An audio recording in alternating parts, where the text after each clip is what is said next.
warahmatullahi wabarakatuh. Kami dari kelompok 1, perkenalkan nama saya Desma Fauziah. Perkenalkan nama saya Ahmad Fadli Hidayat. Saya Ernita Putri.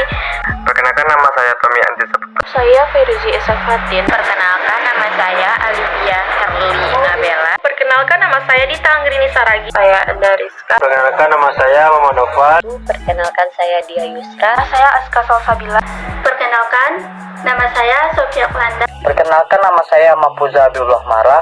Perkenalkan nama saya Abriana Binyoman. Perkenalkan nama saya Angelia Hermaniti Putri. Perkenalkan nama saya Raffi Septianda. Perkenalkan nama saya Atika Suri Fadilah. Di video ini kami akan menyampaikan materi tentang Pancasila sebagai dasar negara untuk memenuhi tugas mata kuliah pendidikan Pancasila. Dalam materi ini kami akan menyampaikan 5 poin penting, yaitu yang pertama, sejarah Pancasila, yang kedua, Pancasila sebagai ideologi, yang ketiga, Pancasila sebagai dasar negara, yang keempat, proses perumusan Pancasila sebagai dasar negara, dan yang kelima adalah fungsi Pancasila sebagai dasar negara. Baiklah, langsung saja kita masuk ke bagian yang pertama, yaitu sejarah Pancasila. Sejarah Pancasila adalah kesepakatan leluhur antara semua golongan yang hidup di tanah air. Leluhur ini tidak akan berfungsi jika tidak didudukkan dalam status yang jelas. Oleh karena itu, kesepakatan leluhur ini haruslah dirumuskan sebagai ideologi bangsa dan filsafat. Ideologi bangsa artinya setiap warga negara Republik Indonesia harus terikat oleh ketentuan-ketentuan yang sangat mendasar yang tercantum pada sila-sila Pancasila. Yang pertama, ketuhanan yang Maha Esa, kemanusiaan yang adil dan beradab, persatuan Indonesia, kerakyatan yang dipimpin oleh hikmat kebijaksanaan dalam permusyawaratan perwakilan, dan yang terakhir, keadilan sosial bagi seluruh rakyat Indonesia.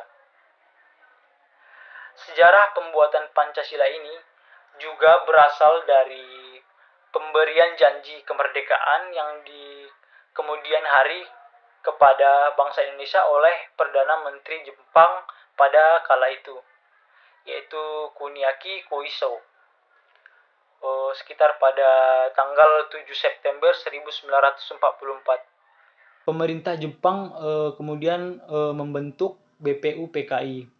Namun akhirnya bangsa Indonesia memanfaatkan kekalahan Jepang ini atas sekutu yang akhirnya Indonesia mendapatkan kemerdekaannya. Kemudian setelah itu lahirlah organisasi-organisasi pergerakan lainnya. Pancasila sebagai dasar negara merupakan alas atau fundamental yang menjadi pijakan dan mampu memberikan kekuatan kepada berdirinya sebuah negara. Negara Indonesia dibangun juga berdasarkan pada suatu landasan atau pijakan, yaitu Pancasila. Pancasila dalam fungsinya sebagai dasar negara merupakan sumber kaidah hukum yang mengatur negara Republik Indonesia, termasuk di dalamnya seluruh unsur-unsurnya, yakni pemerintah, wilayah, dan rakyat.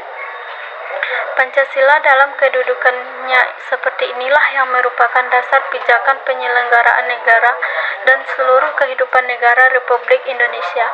Pengertian Pancasila sebagai dasar negara diperoleh dari alinea keempat pembukaan Undang-Undang Dasar 1945 dan sebagaimana tertuang dalam Memorandum DPR GR 9 Juni 1996 yang menandaskan Pancasila sebagai pandangan hidup bangsa yang telah dimurnikan dan dipadatkan oleh PPKI atas nama bangsa rakyat Indonesia menjadi dasar negara Republik Indonesia. Filsafat Pancasila memiliki suatu kesatuan dasar, yakni kesatuan yang utuh. Bangsa Indonesia merupakan pendukung nilai yang mengakui dan menerima Pancasila sebagai sesuatu yang bernilai. Darmo Diharjo dalam tulisannya menyatakan bahwa Pancasila adalah pandangan yang berkembang dalam sosial budaya Indonesia. Nilai Pancasila dianggap nilai dasar dan puncak sari-sari budaya bangsa. Karenanya, nilai ini diyakini sebagai jiwa dan kepribadian bangsa. Kepribadian bangsa ini menjiwai dan memberikan watak kepribadian dan identitas sehingga pengakuan atas kedudukan sebagai filsafat. Selanjutnya kita masuk ke bagian yang kedua, yaitu Pancasila sebagai ideologi. Menurut Alfian, Pancasila sebagai ideologi memiliki kekuatan 3 dimensi. Yang pertama, realitas, yaitu nilai-nilai yang tergantung pada ideologi tersebut mencerminkan suatu realita atau kenyataan yang terjadi di dalam masyarakat, di mana ideologi itu lahir dari realita masyarakat. Yang kedua, idealisme, yaitu kadar atau kualitas ideologi yang terkandung nilai dasar yang mampu memberikan harapan terhadap berbagai golongan atau kelompok masyarakat di masa depan yang lebih baik dalam praktik kehidupan sehari-hari.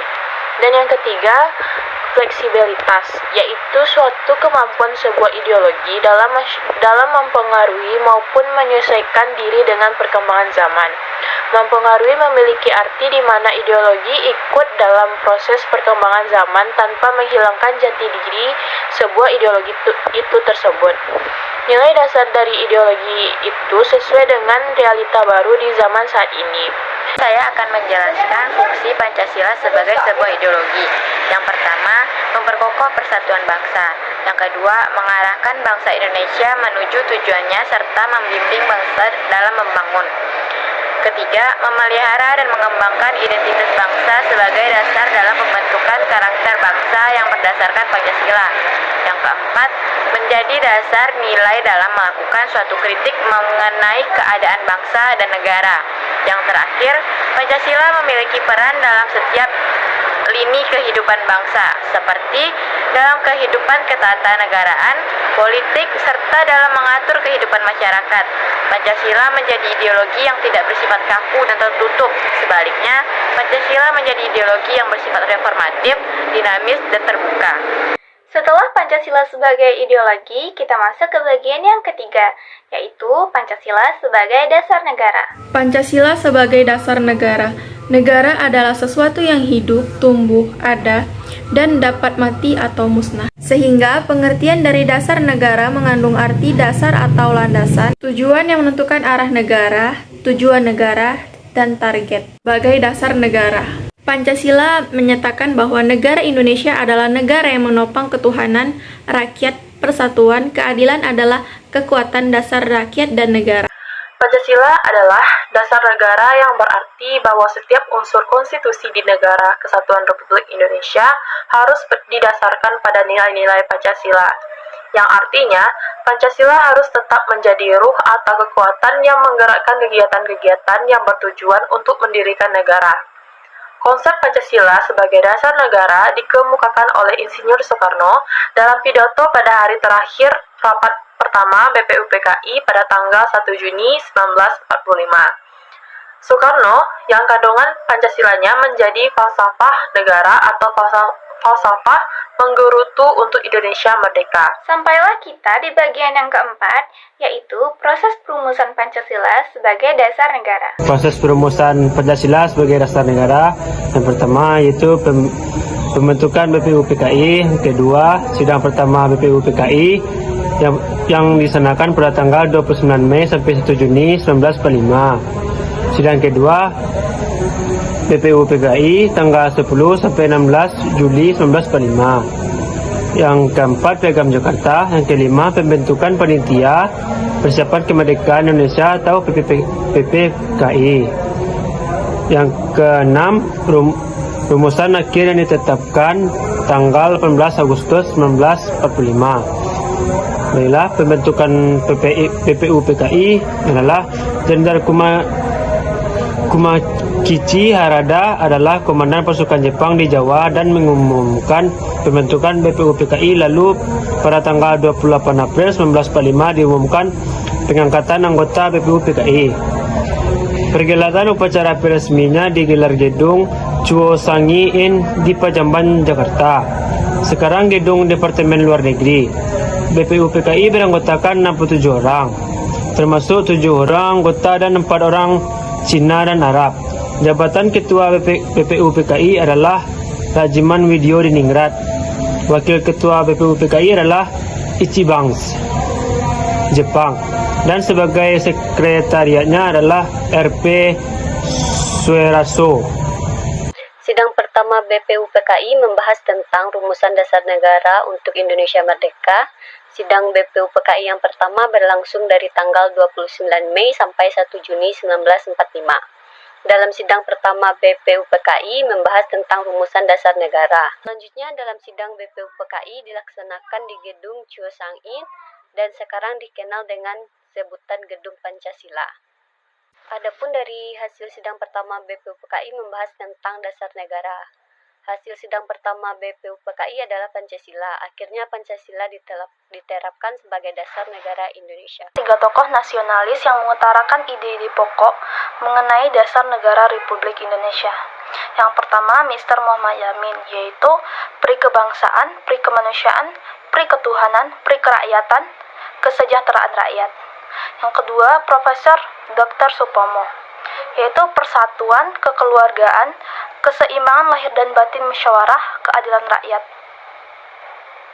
Yang ketiga, Soekarno, kebangsaan Indonesia, internasionalisme atau perikemanusiaan, mufakat atau demokratis, kesejahteraan sosial, ketuhanan yang berkebudayaan. Sidang BPUPKI yang terjadi di Indonesia terdiri dari dua. Yang pertama, sidang BPUPKI pertama yang dilaksanakan pada tanggal 29 Mei sampai 1 Juni 1945. Pada sidang ini, pada akhir pidato Insinyur Soekarno, beliau mengusulkan nama Pancasila. Atas usul Insinyur Soekarno tersebut, lahirlah istilah Pancasila, sehingga Insinyur Soekarno dianggap sebagai pencetus lahirnya Pancasila. Yang kedua, sidang kedua BPUPKI yang dilaksanakan pada tanggal 10 sampai 16 Juli 1945. Pada sidang BPUPKI pertama berakhir, namun rumusan dasar negara Indonesia untuk merdeka belum terbentuk. Padahal BPUPKI akan istirahat selama 1 bulan penuh. Akhirnya BPUPKI membentuk panitia perumus dasar negara yang anggota terdiri dari 9 orang yang disebut dengan Panitia 9. Tugas dari Panitia 9 ini adalah menerima berbagai aspirasi mengenai pembentukan dasar negara Indonesia. Berkat kerja keras dan cerdas dari Panitia 9, membuahkan hasil pada tahun 22 Juni 1945 yang berhasil merumuskan dasar negara untuk Indonesia merdeka. Rumusan itu merumuskan dasar negara yang dipelopori oleh Mr. Muhammad Yamin yang diberi nama Piagam Jakarta atau Jakarta Charter. Rumusan dan sistematika Pancasila yang telah dibahas dalam Piagam Jakarta kemudian diterima oleh Badan Penyelidik dalam sidangnya yang kedua pada tanggal 14 sampai 16 Juli 1945.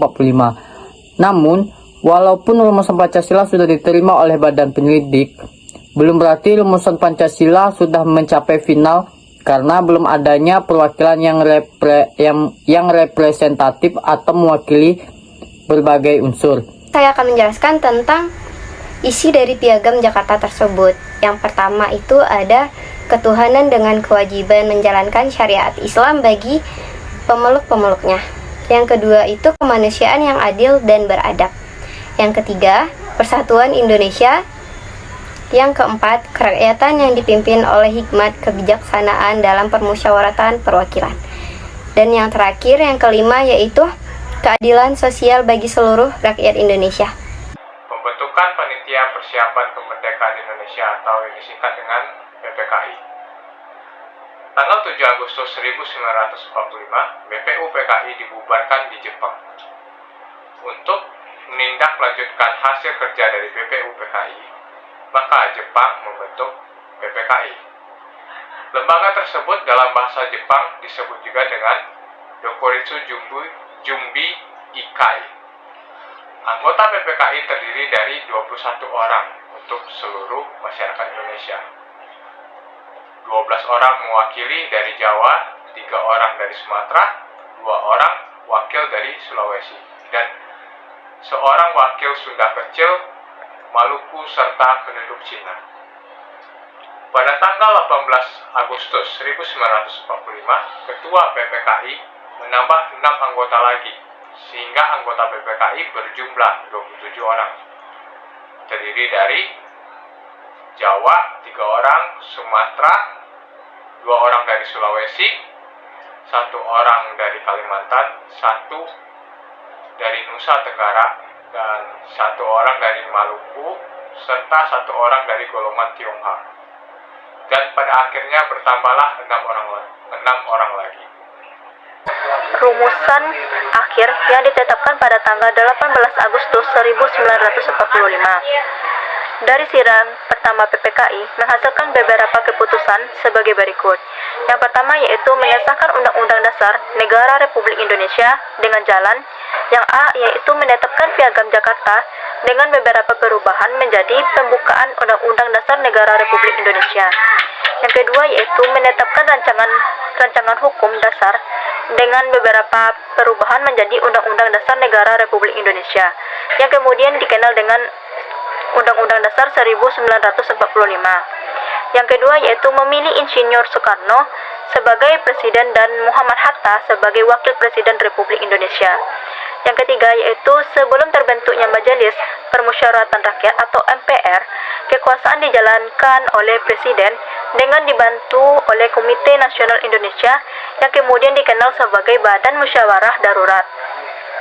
Pancasila akhirnya ditetapkan sebagai dasar negara Republik Indonesia pada sidang pertama PPKI yaitu pada tanggal 18 Agustus 1945 yang didahului dengan penetapan atau rancangan mukadimah atau pembukaan dan rancangan undang-undang selanjutnya yaitu bunyi kelima butir sila Pancasila yang telah ditetapkan secara sah dan resmi pada sidang pertama PPKI 18 Agustus 1945 adalah sebagai berikut. Yang pertama yaitu ketuhanan yang Maha Esa. Yang kedua, kemanusiaan yang adil dan beradab. Yang ketiga, persatuan Indonesia. Yang keempat, kerakyatan yang dipimpin oleh hikmat kebijaksanaan dalam permusyawaratan perwakilan. Yang kelima yaitu keadilan sosial bagi seluruh rakyat Indonesia.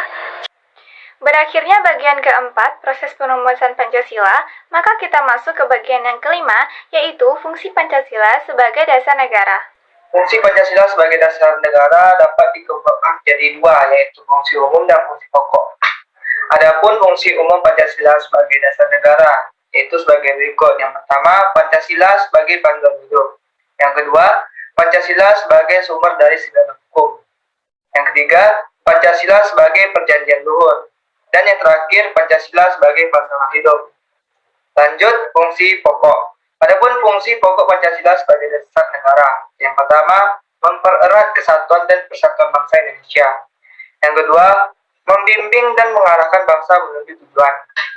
Yang terakhir, berupaya mewujudkan cita-cita yang terkandung dalam Pancasila. Baiklah, itu tadi penyampaian materi dari kami kelompok 1 tentang Pancasila sebagai dasar negara. Semoga dengan video ini kita semakin paham tentang arti Pancasila sebagai dasar negara. Terima kasih. Wassalamualaikum warahmatullahi wabarakatuh.